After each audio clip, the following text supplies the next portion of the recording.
$5.7 billion. For $5.7 billion, we could buy every student at Cal Poly 3 Tesla Model S's. We could give free rent to every homeless person in America for 9 months, or we could fix the Flint water crisis 103 times over. This is the amount of money that Donald Trump requested for funding for his wall.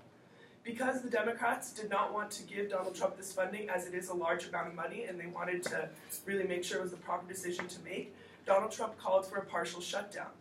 Now, recently, last Friday, as many of you probably saw, Donald Trump agreed to reopen the government for 3 weeks in order to give both Democrats and Republicans time to come up with a logical solution to this problem. So why did he reopen it? Well, during this shutdown, 800,000 government employees had to go without pay. So why do we care? I don't know about you, but I personally felt pretty unaffected by the government shutdown. My day-to-day life kept going. I went to class. Nothing really happened.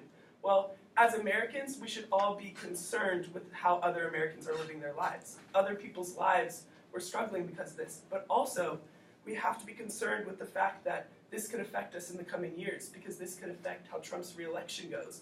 This could affect how other politics go from here on out. So to start, the 100,000 employees that went without pay. These people are living paycheck to paycheck. They really don't make a lot of money most of the time, and so this government shutdown really affected the way that they get to live their lives. Along with this, not only were their financial lives put in jeopardy, but the industries they work in. These people keep our national parks safe. They make sure everything stays clean. They work in our national museums and make sure that our artifacts are protected. Things like the Declaration of Independence, literally one of the most important things in American culture, wasn't as clearly guarded and taken care of as it was during the government being open.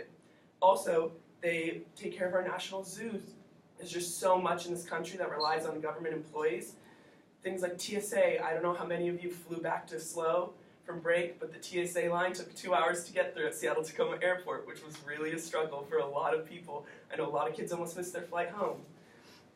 So from this, Donald Trump agreed to reopen the government, which was a really logical idea from him to be like, yes, let's get these people back to pay. But this caused a lot of backlash from him, from his Republican supporters, because on January 14th, Senator Lindsey Graham, who's a South Carolina Republican senator, offered him the exact same deal to reopen for 3 weeks and give people time to get back together and let's get like a real logical plan, and he rejected it and like in front of the New York Times, in front of the White House, said like, no, I'm gonna get this funding for this wall because that is what he promised the people who voted for him.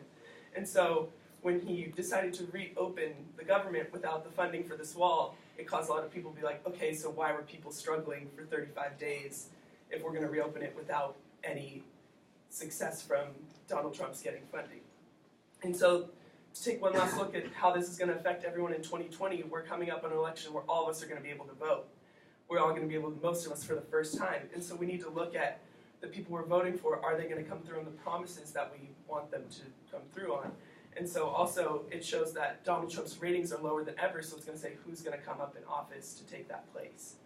And then finally, in conclusion, the government is now reopened for the next 3 weeks. We have until February 15th to see how Republicans and Democrats can come up with a good deal to really come up with a solution and make this country what it should be, and that's like the safe place where everyone is happy, and well, I guess not everyone's always going to be happy, but everyone is successful. And so even if you don't like politics, and even if you don't really like to pay attention to politics, I think right now is the time where we all really need to be invested in what's going on in our country.